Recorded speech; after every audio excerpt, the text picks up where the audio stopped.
Hello friends, welcome to LeggLife. And now that we are in 2025, I know many of you, your eyes are turning to your summer vacation. And that summer vacation includes our home state of Alaska. Yeah. And a lot of you are coming up here on cruises. We've received emails and messages from so many of you asking, okay, our cruise is booked, what now? And so we thought it'd be helpful to make a 2025 Alaska cruise. As people who live here in Alaska, what in the world should you expect? What should you look forward to? What changes are coming to the cruise line industry here in Alaska this year? So we're talking all things 2025 and beyond Alaska cruising.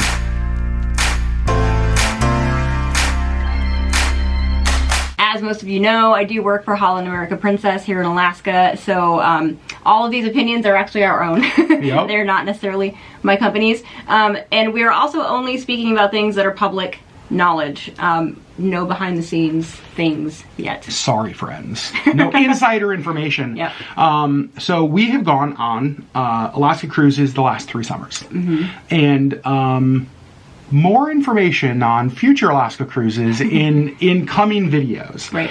But even though we live here, obviously we love traveling around our state, but we love cruising Alaska. We really do. It's a whole different side of Alaska that you can really only see on a cruise ship.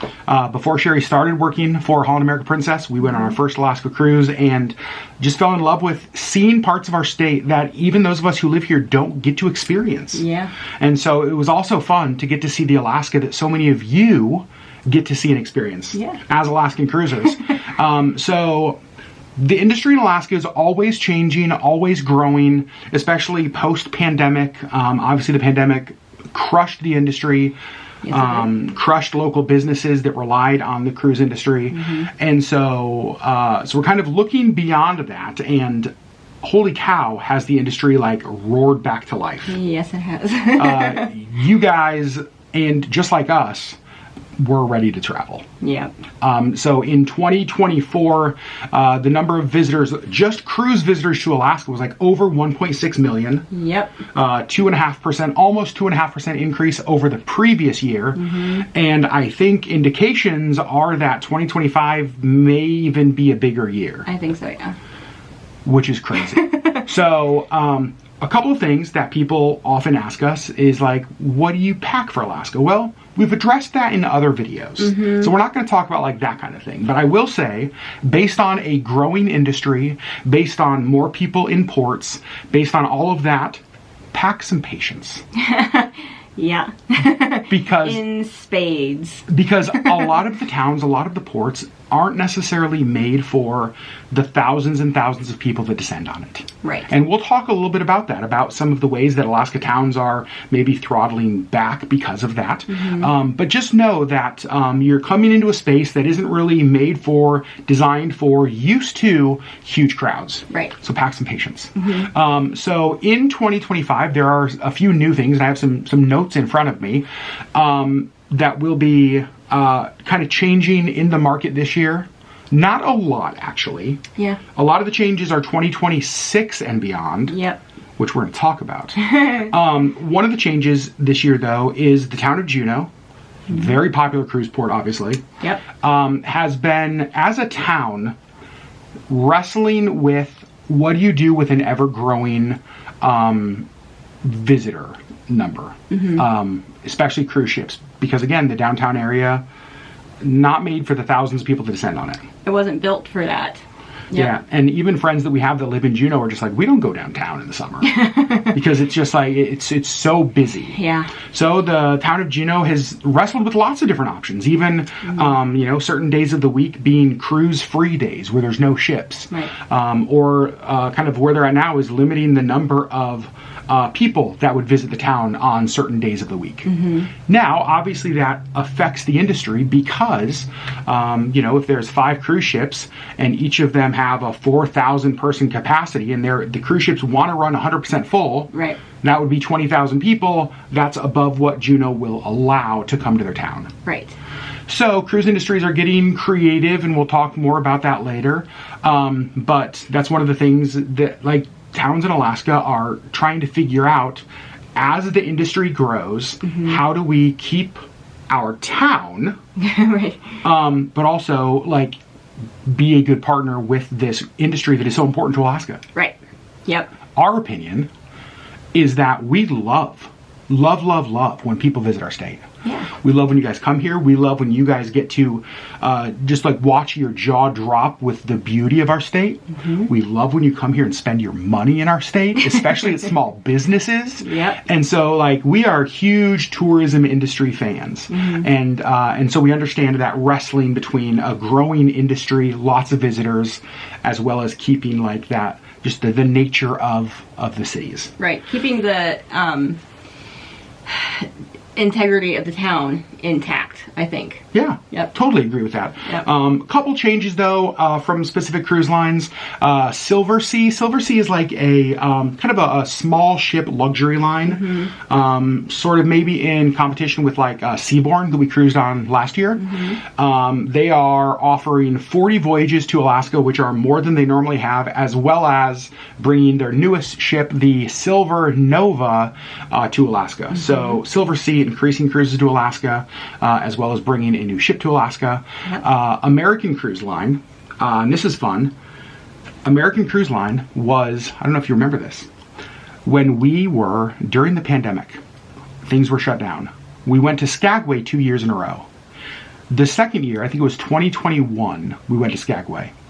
And as we were leaving, there was a ship in Haines. It was a small cruise ship, and it was the first cruise ship that was back after all of it starting to sail. Yeah. That was an American Cruise Line ship. That's right. I did remember that. Yep. So American Cruise Line, it says they have like 170 passenger American Constitution, which is one of their ships. Smaller ships. And then the American Constellation, they're actually doubling their sailings to Alaska this year. Yeah. Which is awesome. So no big new cruise lines coming to Alaska 2025. However, 2026, Virgin Voyages has already announced and is already selling Alaska cruises. Yep. Obviously, big new player in the cruise industry, making their way north to Alaska. See what I did there? I do. Yep. I will say, even here in Anchorage, we really hope, personally, just because we obviously live here, we really hope to see the cruise industry expand more into Anchorage. Yeah. A couple years ago, we just had, I think, 2 Holland America dates, or days that ships were here. There's a number of them this year. 5 or 6 dates, I think. Yeah, so more cruise ships coming here to our home of Anchorage, which is very cool. And so we're excited about that. But I will say, if you're cruising to Alaska, just know that numbers have been big. Numbers are only growing. So there will be a lot of people in all of the ports that you're in. So, a couple things. Number one, if you're wanting to do a specific excursion, don't wait. Right, book that stuff. Because again, the industry in a lot of these smaller port towns isn't huge, the support industry. Right. And so get your stuff booked, because there's a limited number of excursion options and a lot of people wanting to do that stuff. Yeah. So if you're wanting to hold out and try to get a last minute deal, you can do that, but just know that option may not be there. Correct. When you want to book. So whatever it is you're wanting to do in Alaska, I would do that. Last year, Vancouver, Seattle both had huge cruise years. Obviously, those are kind of the 2 main ports that sort of funnel people to Alaska. Right. Or that ships cruising from Alaska and in. Right. It's so much, you guys. It's a lot. So let's talk a little bit about ports themselves. Yeah. No big changes really in ports in 2025. Right. A lot of you will have followed the drama around the rock slide in Skagway. Yep. So, I think when that first happened, a lot of funds were kind of in a temporary fix of this, right? Let's make sure our people there are safe. There are federal funds that have come that way to hopefully more permanently fix that issue. And so that is ongoing work. And the reality is that will, I think, always be ongoing work for Skagway. Right. Yep. Just because of where the port's positioned, where the mountain is, all of that. Yeah. But I would say this, we've gone to Skagway twice, and we've had to tender around. Skagway's done a really good job, the port there, of figuring out how, even if part of the dock has to be closed, still getting people to where they need to be. Yep. It's been great. It has been great. We haven't had any issues. Right. in Skagway. Nope. So just know there are federal funds that are going to Skagway to try to permanently fix that, but it isn't... Fix that dock that's closed, but... Because the way that it is, and this is just like... This is part of the reason that Southeast Alaska is so beautiful. It is mountains rising from water. Right. But eventually you need to put a cruise port there and like a town. So it's like in Skagway, it's like the dock is here, the water's here, the mountain's right here.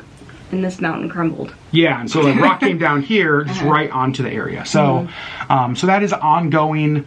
Don't know if it will impact stuff this year. They're trying to fix it, but I would say, based on our experience in Skagway since the rock slide, they do a really good job of kind of figuring out how to do it. Yeah, don't not take a cruise that goes to Skagway just because you don't know the dock situation. They've got it figured out. You can still get into the town. It's still an amazingly gorgeous hallmark town. It's beautiful. Yeah, Skagway it is gorgeous. Well worth the visit. I totally agree with you.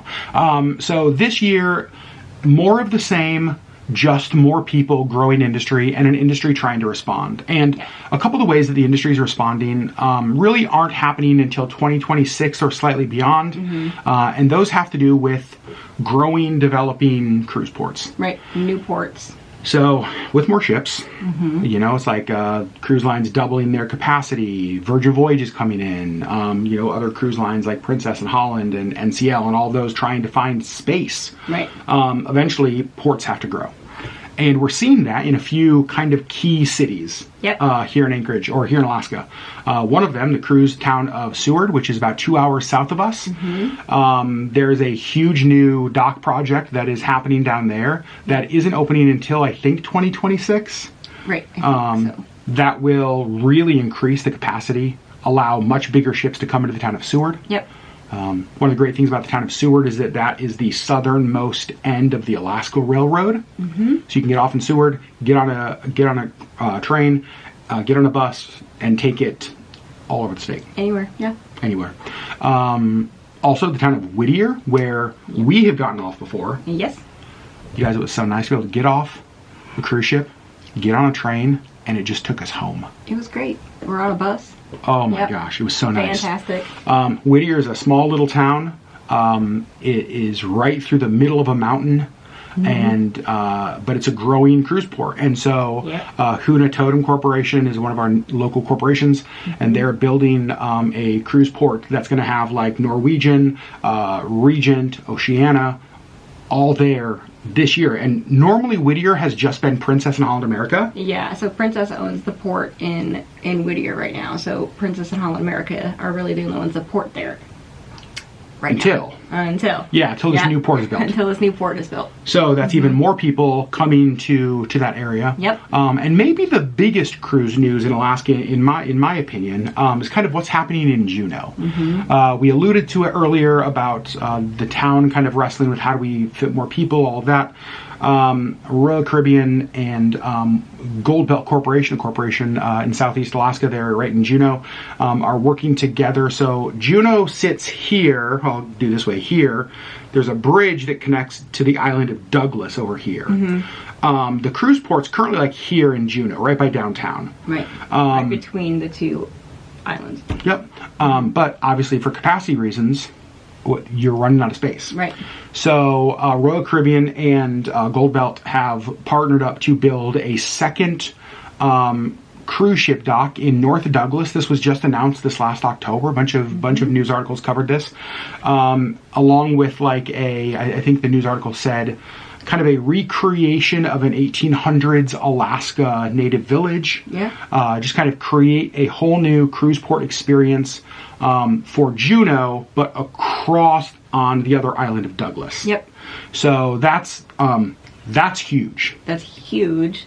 That will alleviate some of the congestion in that tiny little channel. Yep. And I'm excited to see what that little town thing they're going to build is going to be like. I think that'll be really cool. Yeah, so there's a lot of controversy around this, partly because part of the opinion, we're going to share it all, part of the opinion is, are they moving the new port to another location to kind of get around the limitations that the town of Juneau is wanting to put because of how busy it is? Right.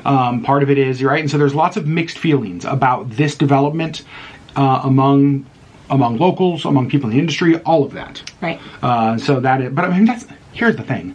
That's true about all development in Alaska. Right. All development, there's going to be mixed emotions and mixed feelings, and some people are going to be all for it, and some people are going to be 100% against it. And that's okay. Yeah. I mean, I think that you're entitled to your opinion. Yep. So we're just kind of telling you what is happening, and as reported, that is really a big cruise project that will be significant, because obviously Juneau is huge in kind of in Alaska cruising. Yep. So that's kind of what to expect this year. Book early if possible. There's going to be lots of people. There's going to be new ships. There's going to be different cruise lines. The industry is trying to catch up or stay caught up. I think some really cool things that have happened. One of them that Sherri Beth knows much more about than I do.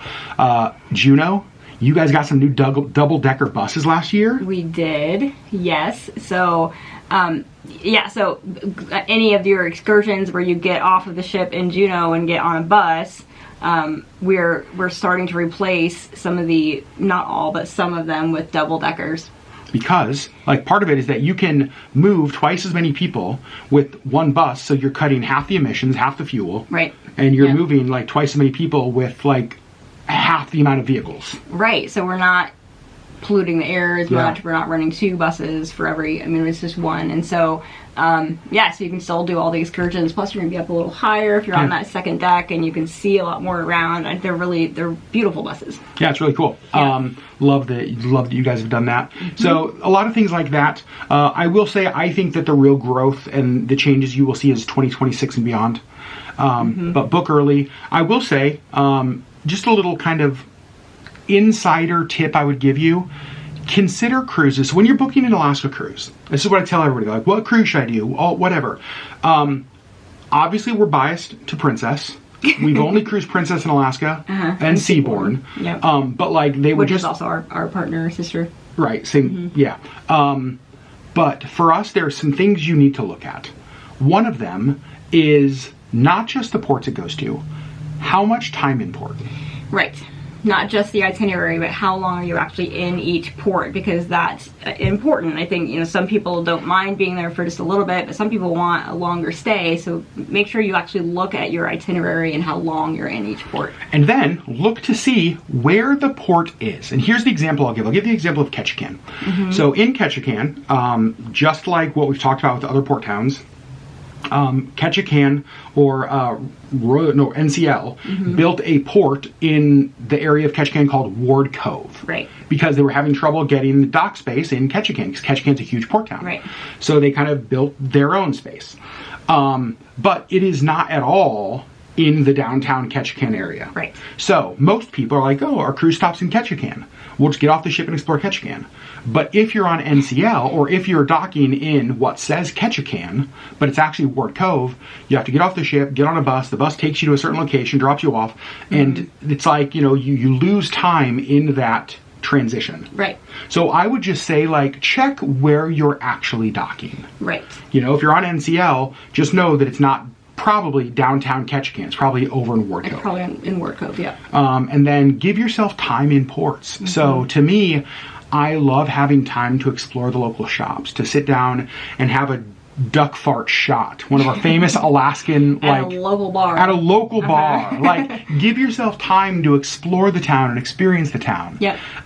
So yes. Shop local when you can. Absolutely. And then, so yeah, definitely look at that. Look at the amount of time. I would also encourage you, some of our best cruise experiences have been in places cruise ships aren't normally going. So I think of going to Sitka. How much we loved that. Yep. I think of going to Haines. Yeah. How much we loved that. Yeah. And so a lot of the cruises do sort of the Ketchikan, Juneau, Skagway route. Right. Which is amazing. Which is amazing. You're not going to go wrong with that. Those are beautiful port towns. But if you have the opportunity to see a maybe not often visited town in Alaska, yeah, I would really advise you to do that. I would too. The other thing, other thing I want to advise you to do, this is something we did on our Seabourn cruise.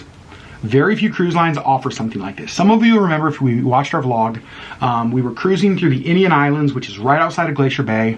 Our ship stops We get in Zodiacs, scared the crud out of Sherri. Sure did. But you did it. But I did it, and I would do it again. And we got in the Zodiac and we cruised through the islands. We got so close to animals. We were right on the water. Now, not all cruise lines are small enough or have the capacity, ability to do that. Right. But in some of the ports, you do have the ability to maybe take a kayaking trip or do something that puts you in Alaska. Like, I mean, right where you can touch the water. Yeah. You get up close, because seeing it from a cruise ship is gorgeous. Yeah. But when you... Seeing it from water level, it's a whole other experience. It really is. Yeah. Like, take the time, spend the money to really give yourself a uniquely Alaskan experience if possible. And keep in mind, and this is the thing I had to keep reminding myself, the cruise ships are not going to plan an excursion that will kill you. I kept telling Sherri that. I was like, Sherri, you're not gonna die. They're not gonna plan these excursions assuming that you will die, because that would look really, really bad on the cruise line. So they're not gonna do that. They're gonna have safety in place. They're gonna have people there that know what they're doing. Book the excursion even if you're scared, because it was worth it, and I would do it again, even though I will still be scared. But book it early. But book it early. Because y'all, so many of you keep coming to Alaska. Yeah. And then I think maybe the last tip. I feel like, have been beating this drum for years. We love that so many of you come to Alaska on the cruise industry. Yeah. You guys get to see a part of Alaska that many Alaskans don't get to see by cruising through places like Glacier Bay, through Southeast Alaska. I grew up here and I didn't get to experience that stuff until I was an adult. Right. And so keep doing that. But remember, Alaska is gigantic. Yes, it is. It is a huge, huge, huge state. Right. And so if your schedule, if your resources and time allow, consider adding some sort of a land excursion to your cruise. Yeah. Whether that is through a company like Princess or Holland America that offers land and sea packages, whether that's on your own as an independent traveler. Right. We have amazing hotels and lodges and the Alaska Railroad, and you can even book Princess Rail stuff. There is so much more to Alaska than just what you see from a cruise ship. Yeah. And I think I feel a little bit jealous for people to get to see all of that. Yeah, I mean, you've lived here for most of your life, and we still have barely scratched the surface of what all Alaska has to offer. And so, I mean, it's really kind of the equivalent of like taking a cruise through, I don't know, like San Diego, and then being like, I've seen the United States, we're good.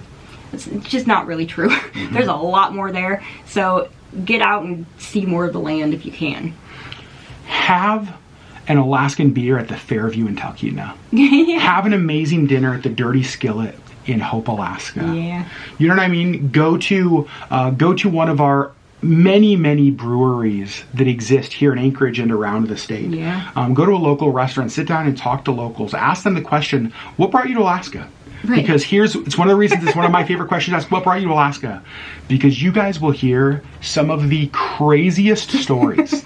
Yep. Craziest stories. You'll hear lots of stories, just like Sherri's. Well, I visited and 5 weeks later I moved.